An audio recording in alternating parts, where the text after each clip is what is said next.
Olá pessoal, tudo bem? Aqui é o professor Leonardo Perovano Camargo de novo para tratar com vocês de questões relativas ao Enem, ok? Logo no início nós falamos sobre os Jogos Olímpicos, sobre Olimpíadas. No outro vídeo continuamos uma relação com a questão étnica, né? Falando sobre vidas negras importam. Logo na sequência, no outro vídeo, nós trabalhamos sobre classificações do esporte. E hoje vou trazer questões mais atuais, que são questões do Enem de 2019, que trataram de duas questões que trataram de temas relacionados à saúde. Sempre que a gente fala assim a palavra saúde, muitas vezes a gente ouve direto no senso comum e tenta relacionar logo diretamente a uma saúde biológica, a uma saúde médica, ok? Tá falando de saúde, é doença, é doutor, é medicina, e não é bem assim. A educação física tem doutores, mestres, programas de pós-graduação, pesquisas em andamento. A ciência está evoluindo muito dentro da educação física, tem muitos centros de pesquisa espalhados no mundo, e aqui no Brasil, inclusive aqui dentro do Espírito Santo, dentro da Universidade Federal, tem diversas pesquisas no campo de educação física, tanto na área biológica, quanto na área pedagógica, quanto na área sociocultural relacionados à saúde, que estão trazendo olhares mais aprofundados, ok? Então, quando a gente fala de Enem, a gente tem que tomar um pouquinho de cuidado para a gente não ir simplesmente com as nossas concepções, somente com as nossas concepções do que a gente vai ouvindo do cotidiano, somente, ok? A gente tem que ter também uma percepção, uma preocupação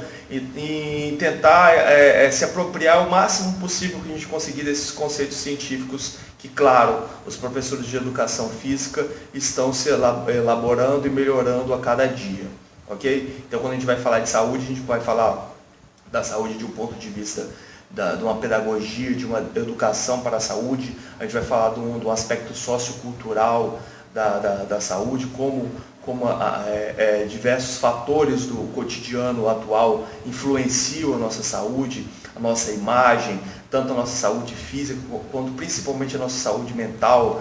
Muitas vezes como a influência da saúde mental pode acabar incorporando algum aspecto e somatizar alguma coisa que a gente está oprimindo de algum fator do cotidiano atual, dessa vida contemporânea.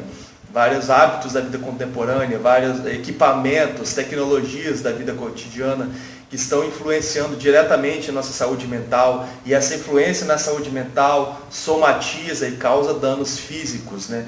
Causa doença, causa problema na nossa saúde. Então a saúde é um tema muito mais complexo do que a gente simplesmente imagina. É muito mais complexo do que simplesmente estar doente, tomar um medicamento e se recuperar. É algo muito mais complexo do que isso, ok? Bem, escolhi duas questões que eu acredito que são de temáticas bem pertinentes, estão bem escritas, porém eu vou tentar trabalhar junto com vocês o raciocínio para vocês perceberem que se fizer as questões de uma forma rápida, superficial, sem levar algumas coisas em consideração, pode acabar marcando touca e perdendo ponto numa questão fácil, ok? Vamos lá, são duas questões, ok? Enem 2019, duas questões do Enem, e que podem se repetir os temas, ok? Que são temas contemporâneos. Vamos lá. Bem, vamos lá.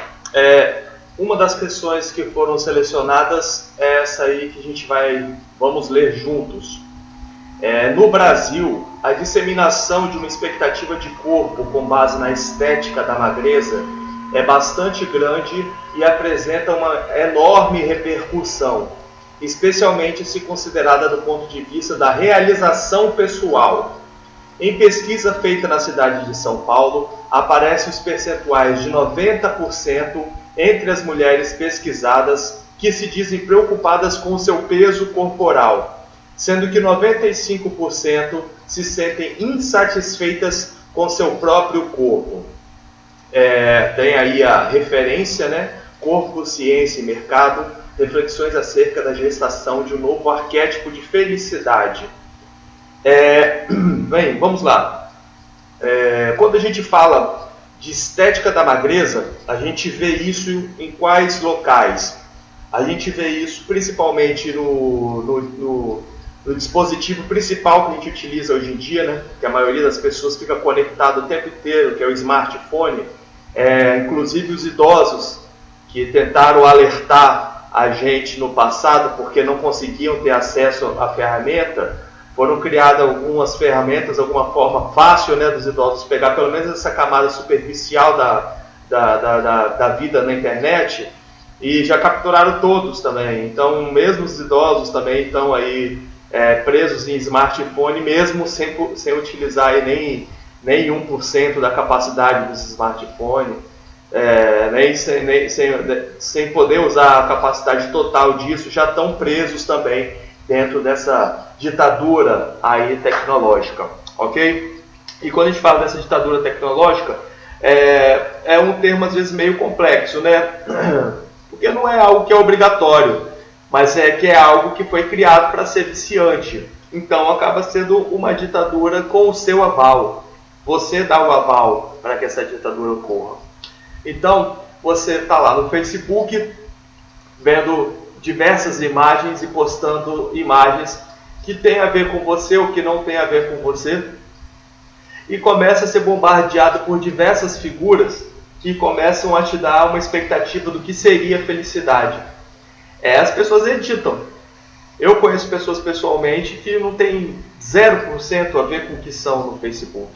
Fazem postagens que você olha lá, parece ser uma pessoa excepcional, uma pessoa linda, tanto por fora como por dentro. Mas se você for conversar no dia a dia, a pessoa que aquela aparência que ela está colocando ali, uma aparência forçada, extremamente forçada, do ponto de vista estético, e uma felicidade de conquistas de vida também, que são extremamente forçadas, uma personalidade que é extremamente forçada, e que no dia a dia acaba perdendo, né?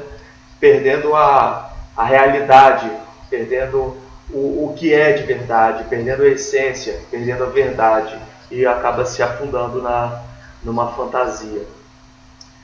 Deu o exemplo do Facebook, mas isso ocorre também em outros. Instagram, você entra no Instagram, tem lá, Instagram ainda que é uma coisa mais efêmera ainda, que é um rolar de fotos, você fica lá vendo fotos estáticas, segundos, milésimos de segundo, vendo aquelas fotos que são forçadas, poses extremamente forçadas, coisas extremamente produzidas.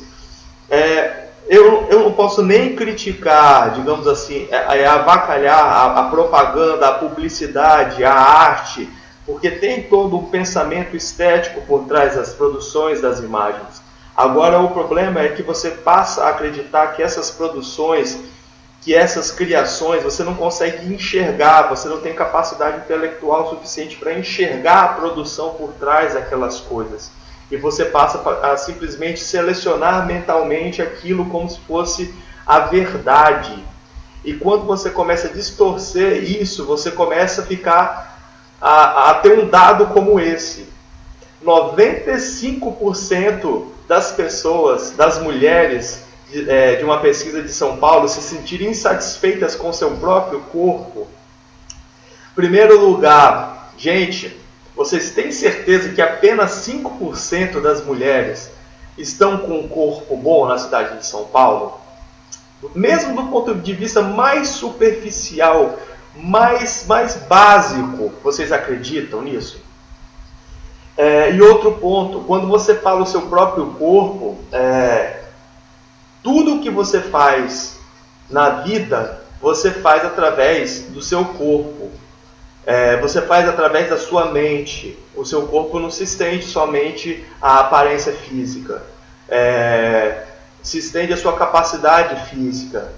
Se estende à sua capacidade de ser subjetivo, à sua capacidade de ser emotivo, à sua capacidade criativa, à sua capacidade de fazer coisas pelos outros, a sua capacidade de ajudar alguém, a sua capacidade de abraçar, a sua capacidade de beijar, a sua capacidade de correr, a sua capacidade de se deslocar, sua capacidade de trabalhar, sua capacidade de estudar, sua capacidade de pesquisar, todas essas capacidades não vem de um espírito que está lá longe, em algum ponto que a gente não sabe. Está aqui na gente, está no nosso corpo. Então, você falar que 95% das pessoas estão insatisfeitos com seu próprio corpo significa dizer que quase uma totalidade das mulheres de São Paulo não estão felizes consigo mesmo. Espera aí. Que saúde a gente está falando então? Quase a totalidade das mulheres da maior capital do nosso país não estão satisfeitas consigo mesmo. Significa que praticamente que nosso país está doente. Isso já não é um problema de doença simplesmente psicológico. Não é um problema de autoimagem simplesmente com uma mulher. É um problema de autoimagem de um país.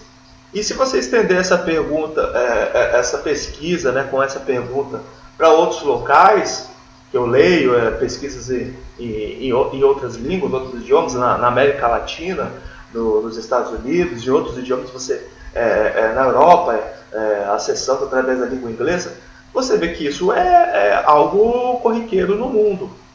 E será então que as mídias digitais estão fazendo um trabalho tão positivo assim para o mundo? Ok? Então isso daí a gente tem que pensar. Também longe de mim, pela minha formação também inicial, falar que as mídias digitais não devem existir. Da mesma forma que eu falei da propaganda, da publicidade, da arte, as mídias digitais devem sim. Eu estou presente nas mídias digitais desde o início, desde o ICQ, desde o chat do UOL, desde o Mirk, desde o MSN, tive Orkut, estou no Facebook, uso pouco o Instagram, mas tenho um Instagram. Tem uma nova agora aí, tal do TikTok, cara, já tem pesquisas mostrando, gente, perdão da palavra, mas como as pessoas estão ficando retardadas, desculpe, retardadas pelo uso do TikTok. Tem coisas muito legais, muito bacanas de se ver, mas você vê no TikTok sendo banido em alguns países. Não por conta daquela conversa fiada do Trump, não, mas foram banidos na Índia por questões relacionadas à pedofilia. Crianças, meninas entrando na idade da adolescência, vendo que quanto mais corpo elas mostravam, quanto mais nuas elas ficavam, mais curtidas, mais alguma coisa lá elas ganhavam. Então as pessoas, as meninas começando a se prostituir na internet para ganhar like, pessoas começando a ter comportamentos mais retardados porque tentando ser fofas de forma falsa por conta daquele... desculpa, gente, mais uma vez, mas são reflexões que têm que ser feitas.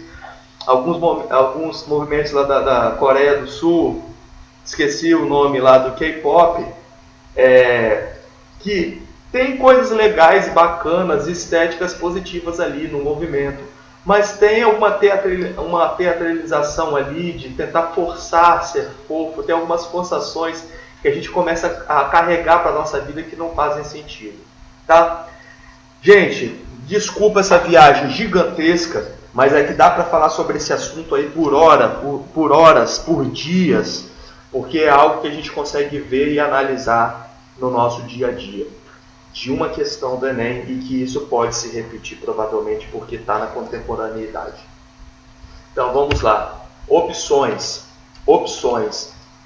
A preocupação excessiva com o peso, entre aspas, corporal, pode provocar o desenvolvimento de distúrbios associados diretamente à imagem do corpo, tais como a imagem do corpo, anorexia e bulimia. O que é anorexia? É você se olhar no espelho e se ver gordo, mesmo estando magro. Pessoas esqueléticas se olhando no espelho e vendo gordura. E a bulimia o que é? É você comer e vomitar porque você tem medo do que aquilo que você comeu vai fazer você ganhar peso. Então você come, se sente culpado por ter comido e vomita por conta disso, ok? Ortorexia. Você é tão viciado numa vida saudável que você começa a se prejudicar. Teve um caso de um documentário que eu vi de uma mulher que vivia a vida extremamente saudável, mas ela tomava uma combinação de vitaminas e suplementos tão grande, que essas vitaminas e esses suplementos causaram danos graves nos rins dessa pessoa. Então a vida saudável em excesso dessa mulher a levou a um fim. Ok? A vigorexia é a pessoa se olhar no espelho e por mais forte que ela esteja, por mais hipertrofiada que ela esteja, por mais que ela tenha treinado lá na academia, esteja com o corpo bem malhado, ela se vê fraca, se vê flácida, se vê frágil. A ansiedade é uma preocupação excessiva, é algo que eu carrego, eu tenho esse transtorno da ansiedade. Você tem uma preocupação excessiva em relação a tudo.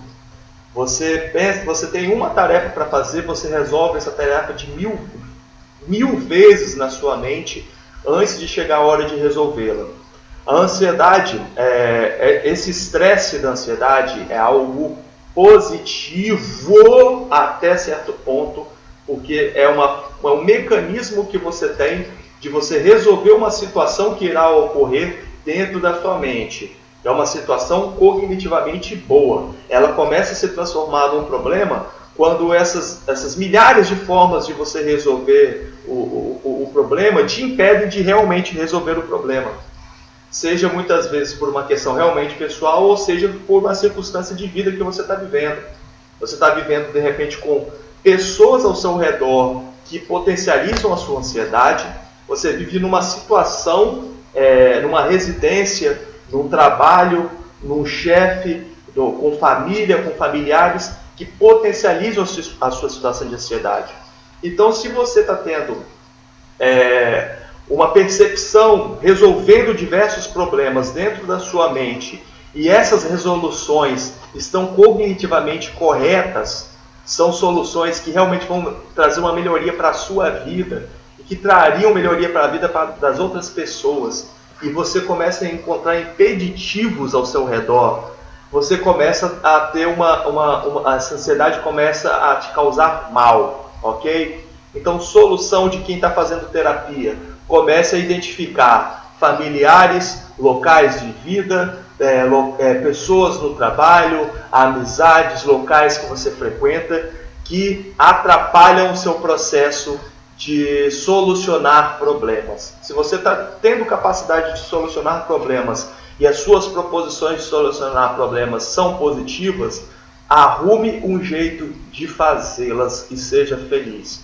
ok? Aquelas pessoas que estão te atrapalhando, infelizmente, se realmente se preocupam com você, elas vão entrar e vão acabar te ajudando.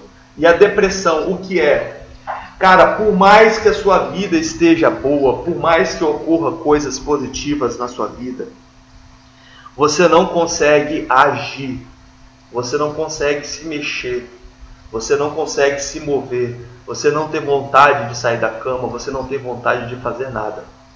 Geralmente é o contrário, né? Você leva uma vida tão ruim, transtornos da ansiedade podem acabar te carregando em direção à depressão, mas geralmente são tantos problemas que você encontra, problemas estruturais na sociedade, que você acaba realmente não tendo mais vontade de agir. Você pensa, eu tenho tanta vontade de agir, tenho tantas ideias para agir e não consigo fazer esses meus desejos serem concretizados, então acabo desistindo de tudo e acabo me deprimindo. E não é uma conversa fiada, é uma doença, é um problema de saúde mental. E quando você fala de saúde mental, parece também que é algo que está lá no mundo à parte. Mas não. A ansiedade, a depressão, todas essas doenças aí, tem uma série de hormônios que estão dentro do seu corpo que estão agindo. Tudo isso está interconectado. Ok? Então a somatização de uma doença é algo que vem de uma problemática de saúde mental. Não é uma frescuragem. Essa pessoa está ansiosa, que frescura. É só fazer isso que passa. Essa pessoa está depressiva, é só fazer isso que passa. Não, meus amigos. É aquela história que eu falei para vocês e se preocuparem com as pesquisas, e se preocuparem com a ciência, para vocês terem vida melhores. Sobrepeso.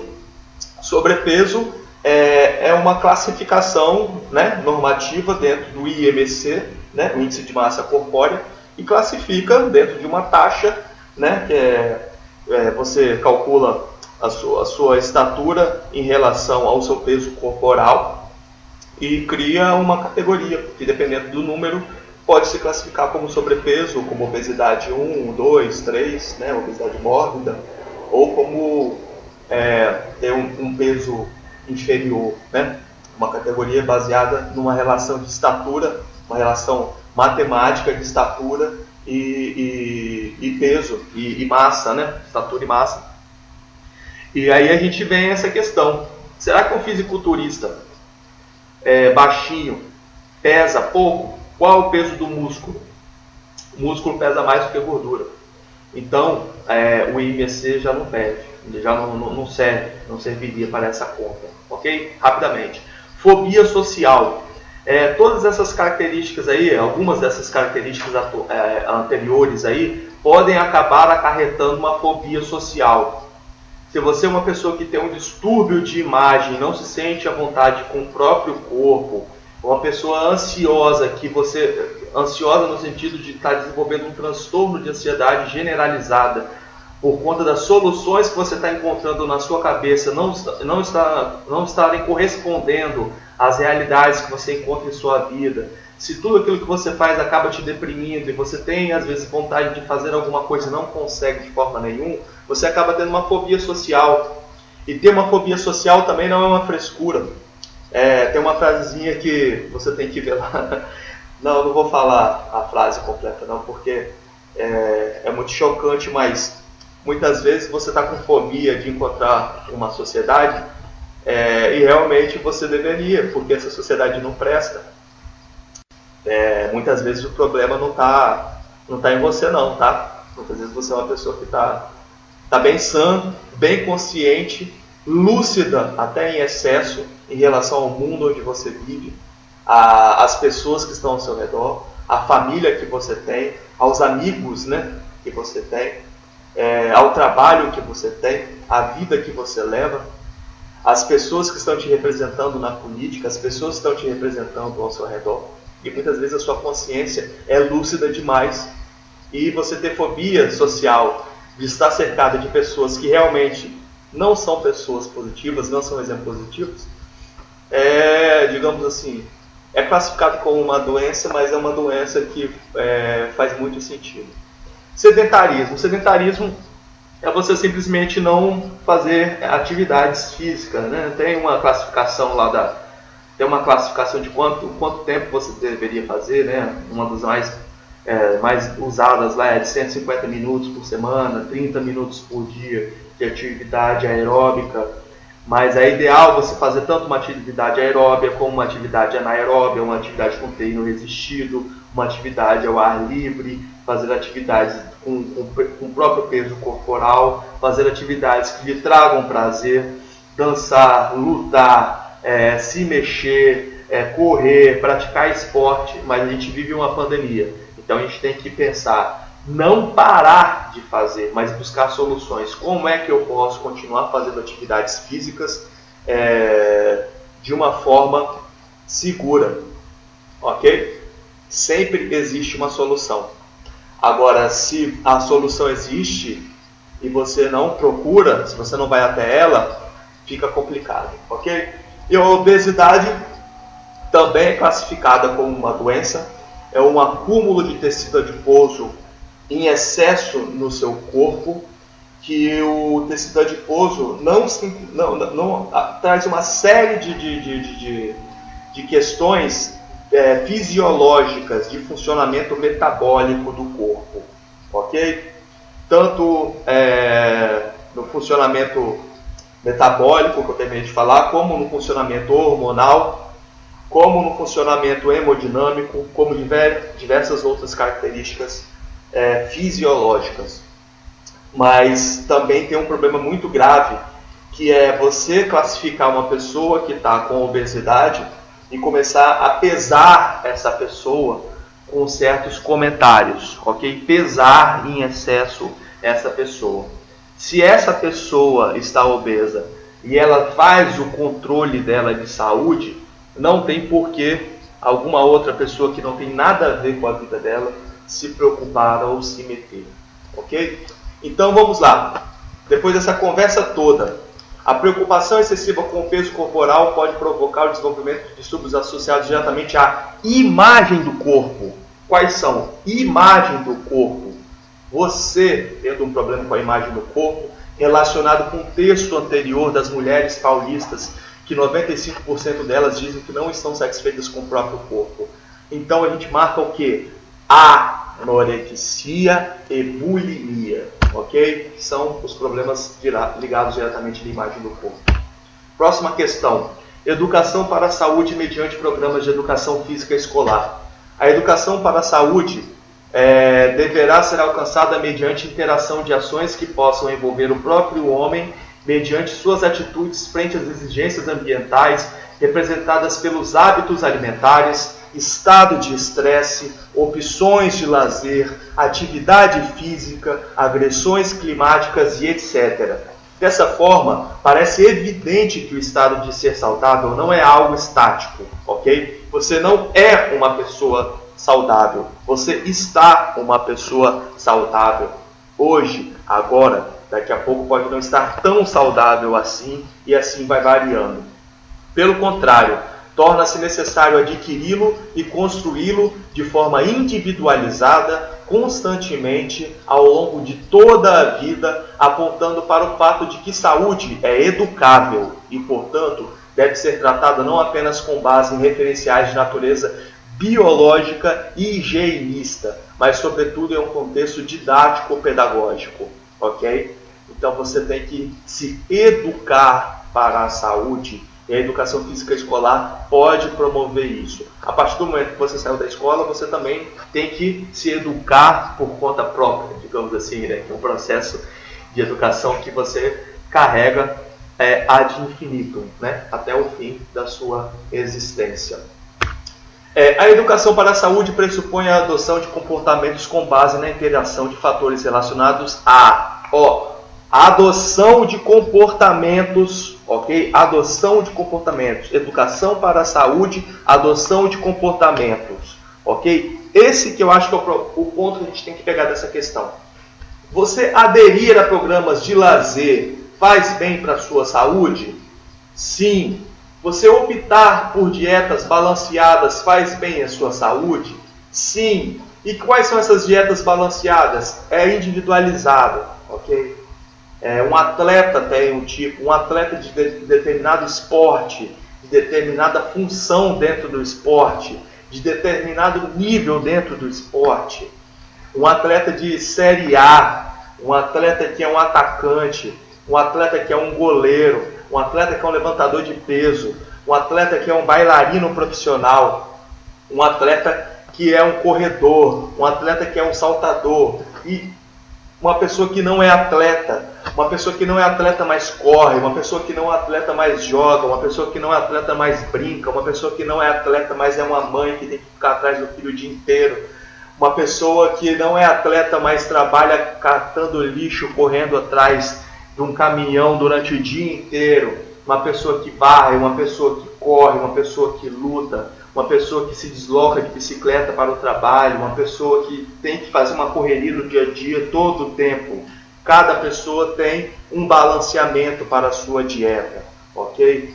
E esse balanceamento para a sua dieta também, inclusive, pode ser sim um churrasquinho no final de semana com sua família, tá? Ok? De vez em quando. Uma pizzazinha, ok? De vez em quando, numa sexta-feira à noite, para a sua saúde mental, tá bem? Constituição de hábitos saudáveis. Opa! D. Evasão de ambientes estressores. Você evadir de ambientes estressores. Ambientes, quando você fala ambiente, não é só um local estressor, não é só uma casa estressora, não é só um trabalho estressor, não é só uma escola estressora. Quando fala do ambiente, as pessoas que estão ali dentro também são as pessoas tóxicas desse local. Então, se você evade de um ambiente que está te estressando em excesso, que o estresse também é algo normal, mas é um estresse que está te causando doença. Se você está evadindo de um ambiente estressor, você está fazendo bem para a sua saúde? Sim, você está. Realização de atividades físicas regulares? Sim.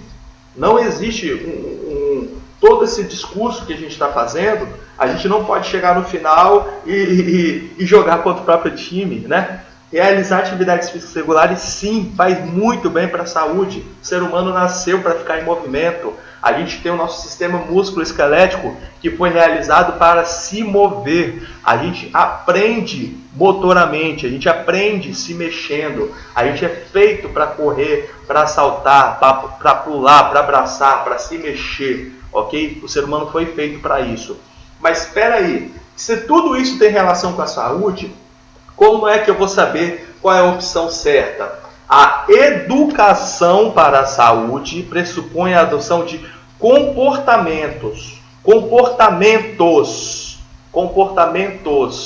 Quando você fala de A, B, D e E, você está falando de um comportamento, de uma ação isolada. Agora, quando você fala de constituição de hábitos saudáveis, quando você está falando de hábitos, você está levando a comportamentos.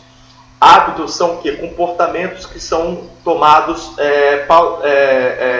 constantemente. Quando você se comporta de determinada forma durante um tempo grande, você constitui um hábito. Você tem que se comportar daquela forma durante um tempo extremamente longo para você poder falar que constituiu um hábito. E isso que é a intenção da educação para a saúde. Então você marca o quê? C de certo, ok? Gente, fiquem com Deus, muita saúde, muita paz e muita luz. Grande abraço.